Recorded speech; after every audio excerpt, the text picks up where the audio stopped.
क्या हो यदि आपको एक ऐसे ग्रह पर छोड़ दिया जाए जहां पर जीवन मौजूद हो और आपको वहां पर जीवन जीना पड़े? आज के वीडियो में हमें ऐसे ग्रह की यात्रा करेंगे जहां पर जीवन मौजूद है और उस ग्रह पर यदि आपको छोड़ दिया जाए तो हमारा जीवन कैसा होगा। दोस्तों, हमारी पृथ्वी जो सूर्य की लगातार परिक्रमा कर रही है, पृथ्वी के साथ साथ कुछ और ग्रह भी सूर्य की परिक्रमा करते हैं, लेकिन ये सभी ग्रह हमारी पृथ्वी की तरह नहीं है, बल्कि ये तो जीवन से बिल्कुल बंजर है।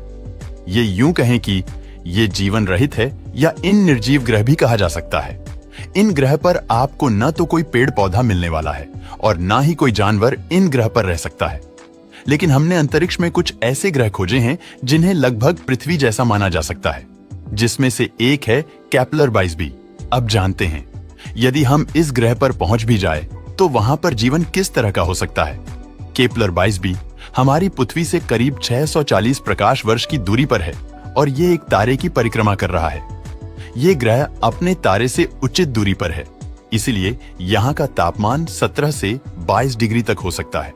यानी इस ग्रह पर पानी तरल अवस्था में मौजूद होगा। अब जहां पर पानी तरल अवस्था में होगा वहां जीवन होगा, क्योंकि सबसे पहले जीवन पानी से ही पनपता है। सबसे पहले केपलर 22b को साल 2011 में देखा गया था। तभी से लेकर आज तक गए ये ग्रह हमारी जिज्ञासा का केंद्र है और वैज्ञानिक के लिए एक बहुत बड़ी उपलब्धि है। इस ग्रह को सुपर अर्थ के नाम से भी जाना जाता है, क्योंकि पृथ्वी जैसी परिस्थितियां रखने वाले इस ग्रह का रेडियस 2.5 गुना ज्यादा है। इसका मतलब यह हुआ कि इस ग्रह का गुरुत्वाकर्षण बल भी पृथ्वी से ज्यादा ही रहेगा। इसका मतलब यह हुआ कि अगर पृथ्वी पर आपका वजन 80 किलो है तो केपलर 22b पर आपका वजन 160 किलोग्राम तक हो जाएगा। इतनी भारी वजन को लेकर हम इस ग्रह पर कैसे चल पाएंगे? ये ठीक वैसा ही होगा जैसे आप किसी दूसरे शख्स को अपने कंधे पर उठाकर चल रहे हैं। केपलर 22b के तेज गुरुत्वाकर्षण बल में हमारे लिए चलना ज्यादा मुश्किल होगा।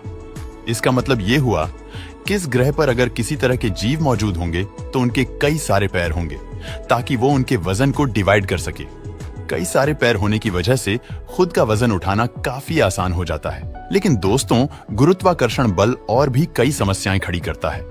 यदि हमें कभी केपलर 22b पर जाना होगा तो हमें अपने साथ ऐसे पौधे भी लेकर जाने पड़ेंगे जिनसे हम पृथ्वी पर खेती करते हैं, ताकि केपलर 22b पर हमारे लिए भोजन की व्यवस्था कर सके। लेकिन तेज गुरुत्वाकर्षण बल होने की वजह से शायद ही हमारी पृथ्वी के पौधे इस ग्रह पर विकसित हो पाए। कोई पौधा विकसित हो भी गया तो वह साइज में बहुत छोटा होगा, क्योंकि गुरुत्वाकर्षण बल पौधों के साइज को प्रभावित करता है। ऐसे में हमें केपलर 22b पर मौजूद वनस्पति से ही पोषण लेना सीखना होगा। केपलर 22b पर इंसानों के लिए अधिक गुरुत्वाकर्षण बल ही समस्या नहीं होगी। सबसे बड़ी समस्या तो इस ग्रह का झुकाव है, यानी ये ग्रह अपने तारे की ओर बहुत ज्यादा झुका हुआ है। केपलर 22b अपने तारे की परिक्रमा 290 दिनों में पूरी करता है, यानी कि इसका एक साल 290 दिन का होगा और यह ग्रह करीब 90 डिग्री तक चुका हुआ है।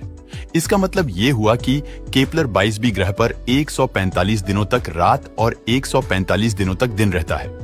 लंबी रातें होने की वजह से इस ग्रह पर आधे साल बर्फ से ढका रहता होगा और लंबे दिन होने की वजह से ये ग्रह आधे साल बहुत ही ज्यादा गर्म रहता होगा। अब जब इस ग्रह पर इतनी समस्या है तो इस पर जीवन कैसे पनप सकता है? जीवन पनप सकता है, लेकिन हमारे अनुकूल नहीं हो सकता है। कोई जानवर है जो इस वातावरण के अनुकूल हो, अपने आप को जिंदा रख पाता हो? दोस्त, इस ग्रह में आपको बहुत सारी समस्याएं नजर आएंगे, लेकिन इसमें कुछ खूबियां भी मौजूद हैं। अच्छी बात यह है कि केपलर 22b का तारा हमारे सूर्य जितना गर्म नहीं है, जिस वजह से यह तारा आपने इस ग्रह को उचित गर्मी देता है, ना ही ज्यादा और नहीं कम। साथ ही इस ग्रह पर बेहद बड़े महासागर भी बताए जाते हैं।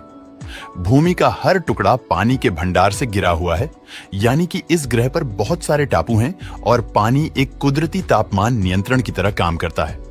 समुद्र के आसपास के इलाकों में न तो ज्यादा गर्मी पड़ती है और नहीं यहाँ ज्यादा सर्दी होती है। यहाँ सबसे बड़ी समस्या लंबी रातें और लंबे दिन, इसके बावजूद साथ ही अधिक समुद्र इलाका है। इस वजह से बारिश भी खूब होती है। केपलर 22b पर जीवन होने की संभावना काफी ज्यादा है। क्या दोस्तों, आप इस ग्रह पर जाना चाहते हैं? हमें कमेंट में जरूर बताना।